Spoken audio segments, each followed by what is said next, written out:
Continuando falando sobre grandes mulheres da Bíblia, mulheres de fé, mulheres que são exemplo, não podia ficar de fora Maria.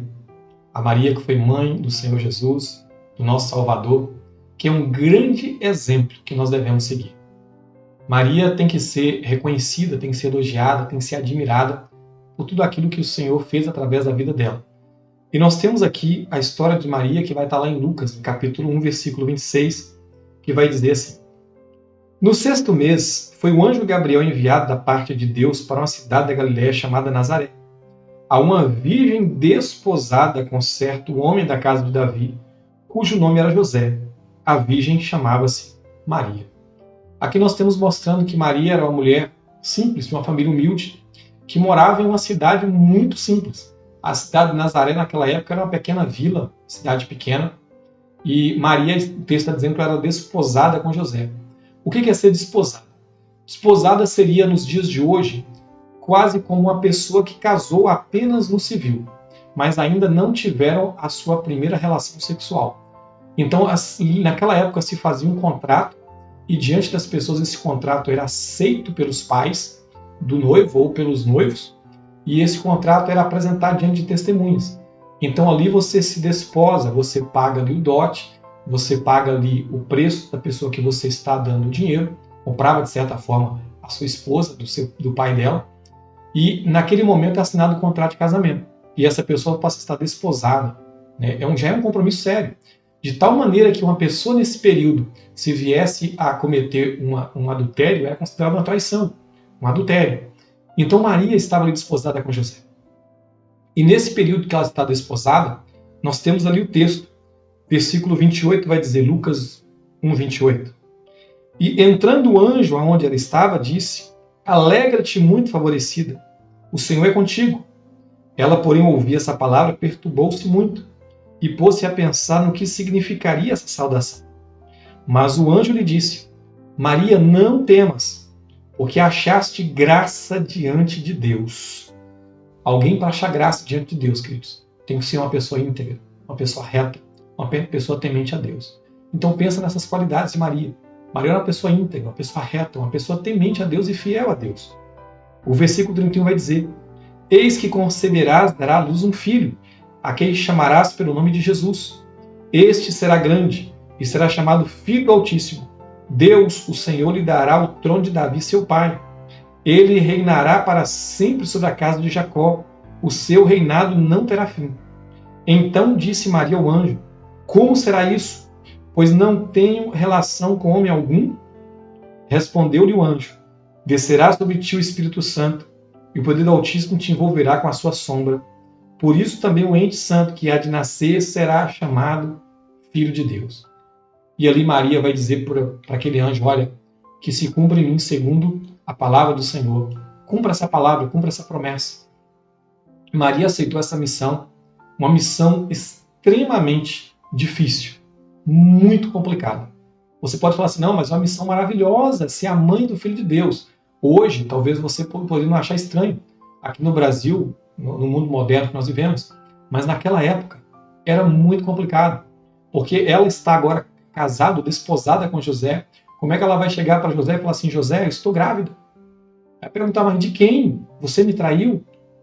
Então era algo complicado naquela época. E Maria aceitou esse desafio, ela entendeu: se Deus está me chamando, Deus tem poder de cuidar de mim. Se Deus me escolheu, Ele vai agir na minha história, Ele vai agir na minha vida para que essa criança nasça, para que eu não venha morrer. Né? Que morrer? Porque naquela época, uma pessoa que era apanhada em adultério ou se conhecia que havia adulterado, as mulheres principalmente acontecia isso, elas eram mortas apedrejadas, arrastadas para fora da cidade, mortas apedrejadas. E Maria sabia desse risco. E mesmo assim, ela creu que Deus iria guardá-la, iria protegê-la. Se Deus iria gerar dentro dela um filho, Deus protegeria a vida dela. É o cumprimento da palavra de Deus. E aí nós temos lá em Mateus, no capítulo 1, versículo 18, falando um pouquinho sobre isso.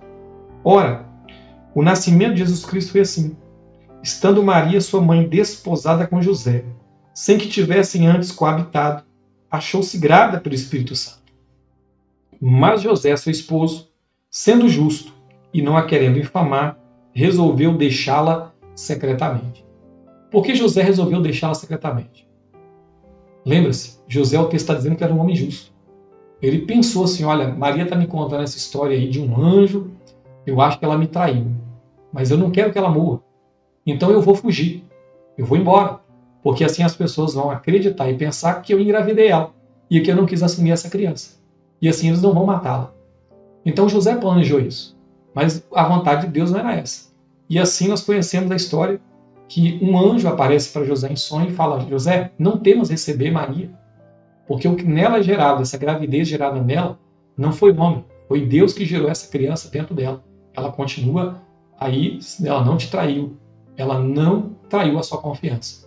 E José a recebe, e José cuida de Maria, cuida de José, cuida de Jesus quando nasce, e aí nós temos a vida do Senhor. Mas algo muito importante que nós temos que ver, que Maria tinha dentro do coração dela toda essa convicção e esperança de que Deus iria operar coisas grandes através da vida de Jesus, o seu filho. Em Lucas, no capítulo 2, versículo 16, vai dizer assim, em que momento acontece aqui? Acontece quando ali Maria havia ganhado o neném, Jesus havia nascido, e apareceram uma miríade de anjos para os pastores que estavam pastoreando as ovelhas ali nas montanhas em Belém. E os anjos falaram assim, olha, vão para a cidade de Davi, porque nasceu o Salvador. Nasceu hoje o Salvador que vai libertar o povo de Israel. E esses anjos foram até lá, a cidade, e encontraram Maria com Jesus na manjedoura do mesmo jeito que os anjos haviam contado. E esses pastores começam a dizer para Maria o que eles viram, a visão dos anjos que eles viram e o que os anjos haviam falado a respeito de Jesus. O texto vai dizer assim, no versículo 16: foram apressadamente, acharam Maria e José e a criança deitada na manjedoura. E vendo, divulgaram o que lhes tinham sido dito a respeito desse menino. Todos os que ouviram se admiraram das coisas referidas pelos pastores. Maria, porém, guardava todas as palavras, meditando-as no coração. Maria sabia. Deus apareceu, mandou seu anjo aparecer para mim e dizer que de mim seria gerada uma criança. Essa criança seria o Filho de Deus. E ela falou, esse é o Messias, esse é o Cristo, o que vai trazer a salvação para o meu povo, o povo de Israel. Mas Maria não entendia todo o plano de Deus. Assim, muitas vezes que na nossa vida nós não entendemos o propósito de Deus. Nós não entendemos as circunstâncias à nossa volta. Maria, assim como todos o povo de Israel, acreditava que o Cristo, o Messias, ele viria para trazer a salvação do povo, mas do domínio dos romanos. Naquela época, Israel era governada pelos romanos, era oprimida pelos romanos. E assim como todo o povo de Israel, Maria também acreditava.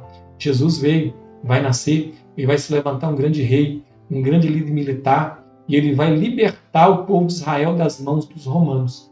Mas esse não era o propósito de Deus naquele momento. Olha o que vai dizer aqui em Marcos, no capítulo 3, no versículo 20. Então foi ele para casa.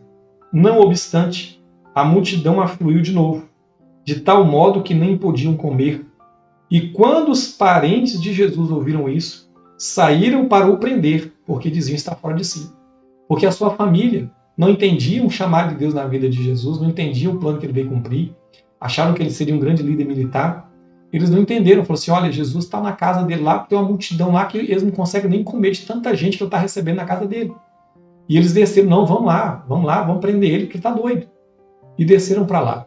O versículo 31 vai mostrar essa chegada da família de Jesus lá. Nisso chegaram sua mãe e seus irmãos, e tendo ficado do lado de fora, mandaram chamá-lo. Muita gente estava sentada ao redor dele e disseram, olha, tua mãe e teus irmãos e irmãs estão lá fora à tua procura. Chegaram lá, falaram assim, vamos prender ele aqui, porque ele está doido. Não é possível, esse monte de gente, ele não para nem para comer. Então, às vezes, nós não entendemos os caminhos de Deus, não entendemos o propósito de Deus, não entendemos as circunstâncias de Deus na nossa vida. E quando nós não entendemos, nós, às vezes, tomamos atitudes erradas. Assim como Maria com os irmãos de Jesus e as suas irmãs foram lá para tentar dissuadir ele daquilo que eles achavam que era errado.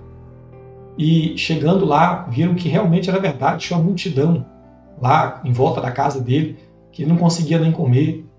E o Senhor ali depois vai conversar com eles, com certeza, mas eles não entendiam isso. Mas o texto sempre fala, sempre mostra que Maria guardava isso no coração.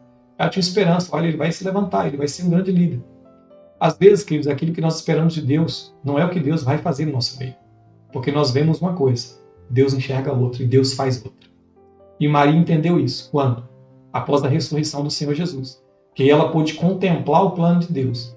Ela pôde ver que o Salvador viria não para libertar o povo da opressão dos romanos, mas viria para salvar dos pecados e libertar do inferno, libertar da morte eterna. Nós vemos isso aí lá em Atos, no capítulo 1, no versículo 13, a qual Maria, juntamente com os irmãos do Senhor, se ajunta aos discípulos após a ressurreição, estão ali no Pentecostes para serem cheios do Espírito Santo.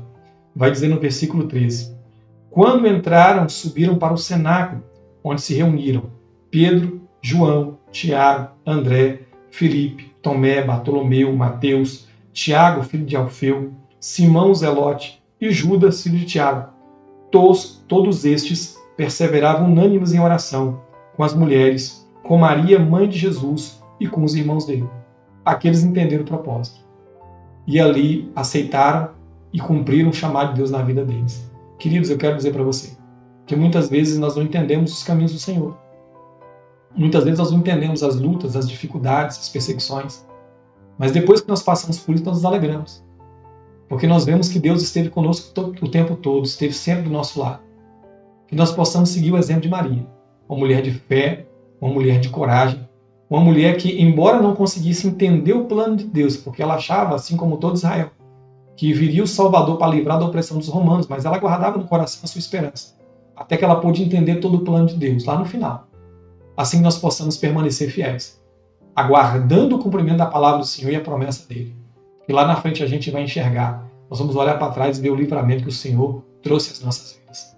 Eu quero orar por você e pela sua casa, para que você siga esse grande exemplo de mulher que foi Maria. Pai, eu quero apresentar em tuas mãos o meu irmão, a minha irmã. Eu quero apresentar a sua casa, a sua família.